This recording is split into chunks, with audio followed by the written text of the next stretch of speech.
Hello, guys. Well, it's afternoon, 2 o'clock. Um, Next day. This is an addendum to the previous video because after I finished unloading that box, I realized it wasn't really good enough to repack. So I got one of the other boxes because my mom does not like to throw out a good box. You never know when you'll need it, especially in this family. So I went through some stuff that was lying around that wasn't in other boxes, hasn't been cataloged yet, and found some stuff that would fit, oversized stuff. So actually, I should go back into it. I think there's some stuff underneath here that I added. Yes, I did. I forgot about that. Yeah, there's some more there. Yep. Sorry about this. Oh, yeah, there's some good stuff in here. Of course, there's good stuff in here. I don't have bad taste. No, only on Facebook. Even then, I'm careful. So, all the way in the big box. Actually January, I was looking for a copy of the New Yorker cartoon issue. Might have been December, actually. Late December, early January. Not remember exactly. First of all, there are hardly any newsstands left, even in Omaha. The newsstands and the stores like Target, they don't even carry the New Yorker. I mean, their magazine stands are right by the registers, and it's your usual slot plus a few special issues. I didn't try Baker's. Baker's might have had it. Grocery stores usually have a lot longer ones. But, so I went to Barnes & Noble at Crossroads, which is since closed because they're demolishing the mall for a new office center, new downtown, even though it's in the center, what used to be the center of the city, 72nd Street. Still a big intersection right next to near the university. So we bought it, gonna demolish it, and basically build a little downtown there, whatever. So I went in there looking for it. Almost didn't find it because it wasn't on the newsstand section where it should have been. It was on right by the registers. Thankfully, as I was checking out, I found it. But anyway, those are good. By the way, cartoon issues are recommended. Actually, any issue of New Yorker is recommended, no matter what year it is or date, because there's good stuff in there to read. It's timeless. It's what I call a doctor's office magazine. You can leave it there. 10 years later, you can pick it up and still find something good in there to read. Nothing else but cartoons. So Sony's like that, and National Geographic's like that.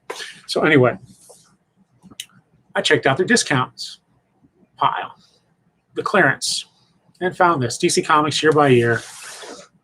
50% off, so it only cost me $25. For example, here's 1989.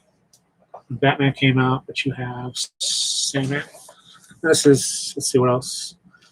The Huntress #1, Justice League Europe #1, Catwoman #1, Aquaman #1. And then it keeps going for another 2 pages, so 3 pages. Sandman #8, where Death appears. So anyway, I bought that, among other things. Unemployed discount no longer works, I discovered, but that's okay. And we also have Liberty Medals #1, first volume from Germany. You know, beautiful, large reprints. Beautiful. I mean, Frank Cho is a master drawer. He's got beautiful penmanship. Let me see if we got something in here where he just goes, well, here. Mighty Joe Pong, I think, is the character. And of course, nice work on the hair on Brandy, but check out those. Yeah, come on, you want to just read a whole comic just of that, right? Anyway, and this was also printed as a limited edition because there's no space in the front for the numbering, which is unnumbered. So I think this is just the regular edition. I didn't pay much extra for that. Next, we have 2 that go all the way back. You can tell from the plastic. It's already yellowed and decaying. These go back to my time when I was in D.C. working for Super Crown Books at DuPont Circle, which is now Books A Million if it's still Books A Million. 11 DuPont Circle. Right catty corner from the old Iraqi embassy. Back then, it was the Iraqi interest run by the Swiss because, yeah, we weren't talking to them. Anyway, back in the day, $17. I bought this Cookie Count and Bake. This is numbers with some measuring and shapes. But before, a year before that, I think this is Workman, right? You can tell, look how yellow that is. Excuse me. No, excuse me, Penguin, Dutton Children's. Anyway, and this is the alphabets. But $16 comes with a square metal tray for baking, cookbook, and other projects.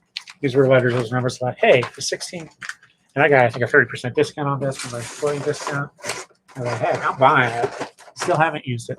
But hey, for a full set of alphabet cookie cutters and number cutters, now you can go to Bed Bath & Beyond and they have a whole bucket of, I think, 100 cookie cutters you can get, which are perfect for kids, especially with Play-Doh, or you do the Salto and bake it, and it's permanent.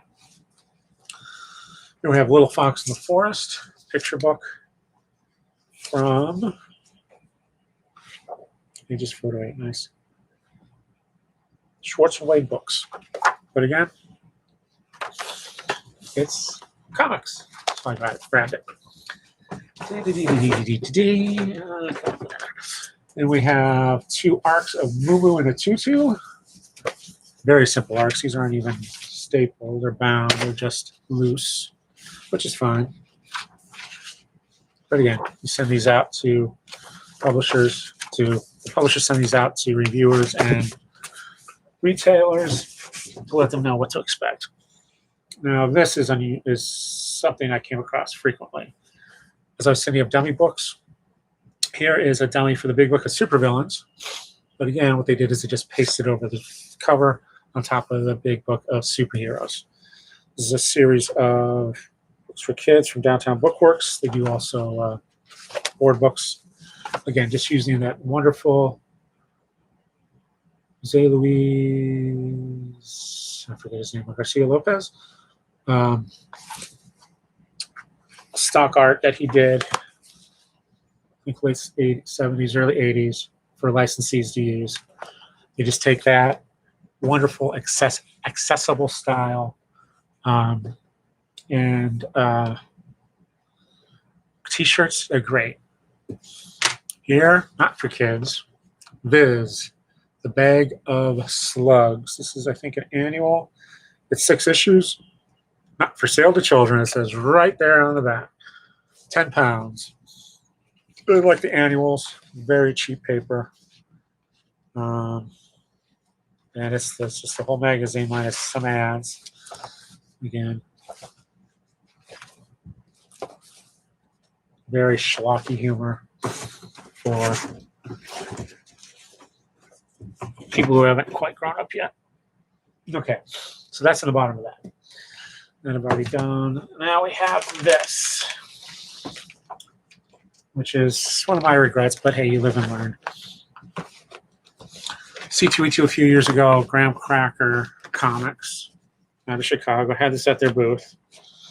$250, and I knew the history of this, so I should have done more. But in the first DC implosion in '78, I believe, DC Comics published, this is 1978, canceled a whole bunch of series. So they had a whole bunch of stories lying around. They weren't going to publish because they would lose money, but they wanted to maintain the copyright. So he took the original art that they had, actual boards, took them to the photocopy department, and had they put out, created the Canceled Comic Cavalcade. 2 volumes.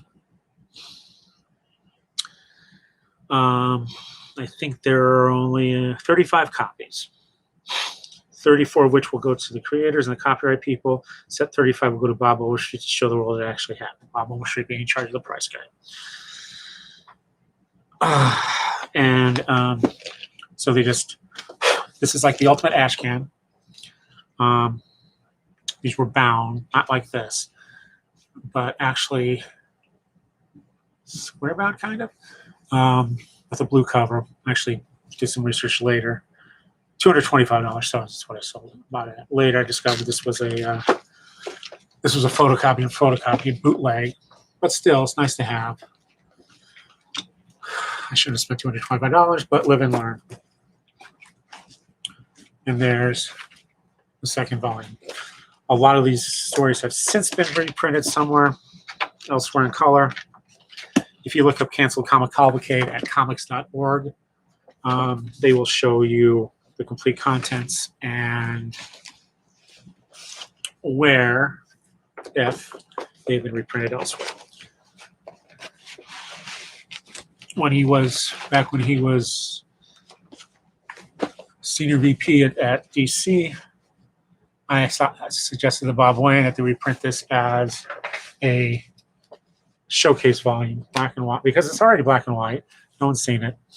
And he kind of nixed that idea. I think they want this best to be forgotten. Although I'm sure if they did an omnibus of it, it would sell. It would sell. One of those little footnotes of comics. Next, I bought this online.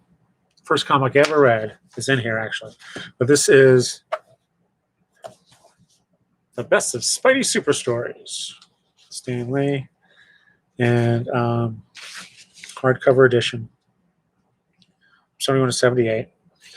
The Electric Company was the, I don't say the sequel, but was the next step of Sesame Street, where Sesame Street taught you letters, numbers, concepts. Electric Company taught you how to read. And in that, they had a comic book in this TV show called Spidey Super Stories, live action. Everybody talked except Spider-Man, who had word balloons. And if you wanted to hear what Spider-Man said, you had to read the word balloons. Brilliant, right? Well, Marvel goes and Marvel Comics Electric Company then published comics, easy to read comics. I think went up to about 30 or 40 issues. Jim Salicrup, Spidey editor. He worked on this, I think, before it was that. Here's the first comic I ever read. I still have it in Mylar. It's not maybe fine condition, but it's one of the most valuable comics I own. And Spider-Man meets Medusa at Liberty Island. And, of course, J. Jonah Jameson convinces Medusa that Spider-Man is evil and that she must fight him. But then this little kid somehow, don't ask me how, he got up there, climbed all those stairs to the top of the Statue of Liberty, got outside, got somehow up onto the torch, and then climbs on top of the flame of the torch, and they have to rescue him. And then J. Jonah Jameson makes good and agrees to build a playground there. Good fun stuff. Here we have Ms. Marvel in an original outfit. Most all of these are Marvel stories. The comics themselves would have, oh no, here's one. Guess who's coming together? See? Spider-Man, Hulk, and I think that's Maurice. Yeah.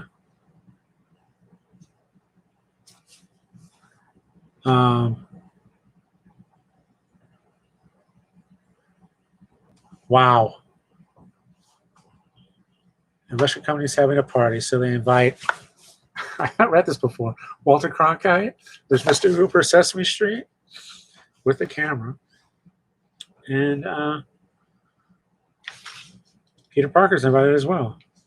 There's, oh, look at that. Look at that crowd scene.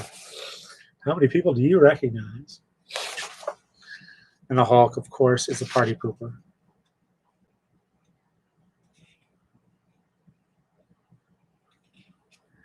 And of course, Hulk is actually becomes nicer and doesn't turn back to Bruce Banner. The Day of Doom. Spider-Man looks like Dr. Doom tries to take over the World Trade Center, the other World Center, the UN. Ooh, Silver Surfer. So anyway, I bought this online. I don't know what the charge for it was originally. It wasn't too bad, but it's nice to have them hardcover. And yes, Marvel did do hardcover editions back in the day of Simon & Schuster. So if you look real hard, you can find, say, Origins of Marvel Comics in hardcover. Funny story, when they advertised those back in the 70s in the comics, they listed paper and cloth. And me, being a young kid, thought cloth meant like those baby books. You know, they actually printed them on cloth pages. so they wouldn't tear. That's what I thought. I thought, hey, it's a comic book, but it's printed on actual cloth and then sewn together. Yeah. Next, from Carlsen Verlag, 1960, we have Dornröschen, which is Sleeping Beauty. And this is all sorts of paper mechanics. Here you have a sliding wheel. The sliding wheel? I don't want to ruin it because this is already. Oh, Prince, you want the date of the Sleeping Beauty? You want to kiss her? You want to wake her up? No, no, no. So, here we go. Again, they pop up that way, which is a nice way of doing it. And then you have text below. And there are the end credits. So this looks like it was licensed from Czechoslovakia at the time.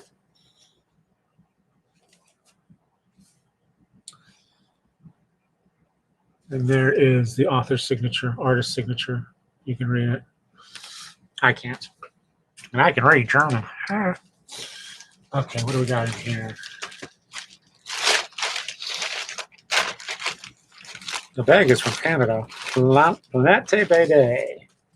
Oh, this is neat. Peanuts Volume 1. Limited edition hardcover. They did this with the hardcovers. They did retro covers. And then, of course, the first Peanut strip. And then inside, limited edition. Just a little bit of glue in there. So this is Peanuts 1, Volume 1, Peanuts 034. Anything with that? Oh. So there's the dust jacket. And there's the inside.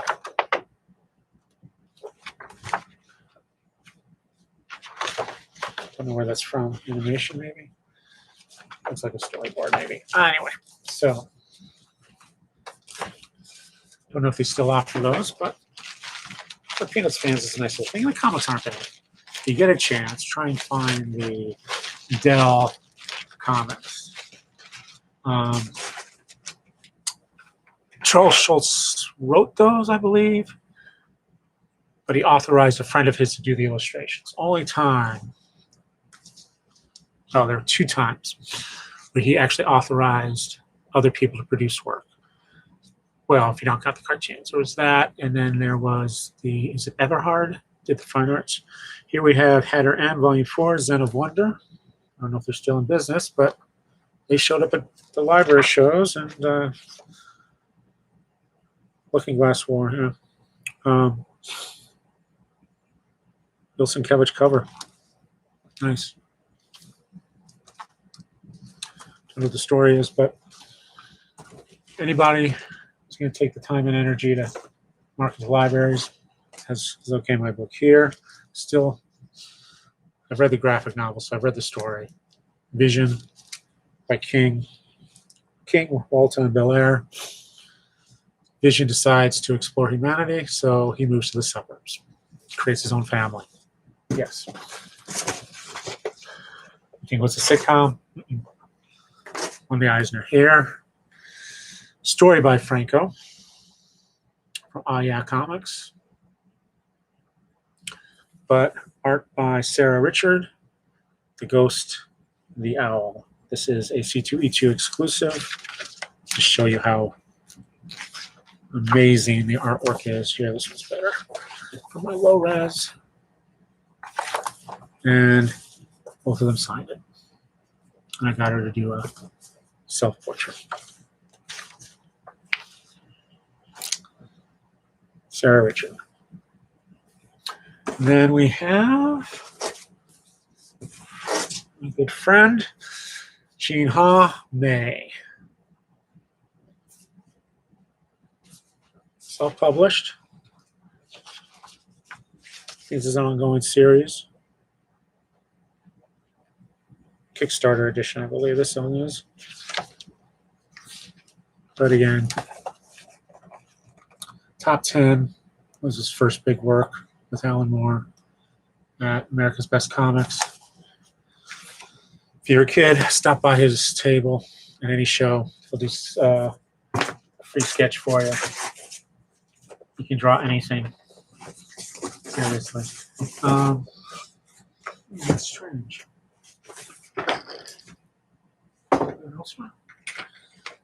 Oh yes, I did. Last night, as I was going through, I discovered a copy of Astro City. But I'll tell you about that when I come across it next in the box. So, thus ends that box. We'll tape it up, pile it on top of the rest, and find another box. So again, thanks for watching this first sequel to one of my videos. Maybe I'll figure out how to put a card up here or a link to the previous. But of course, they're all numbers, so you can just look for 155, and those two should show up, or whatever this is the title. So yeah, thanks for watching. Comment, critique, share, connect, and I'll see you soon. Have a great day.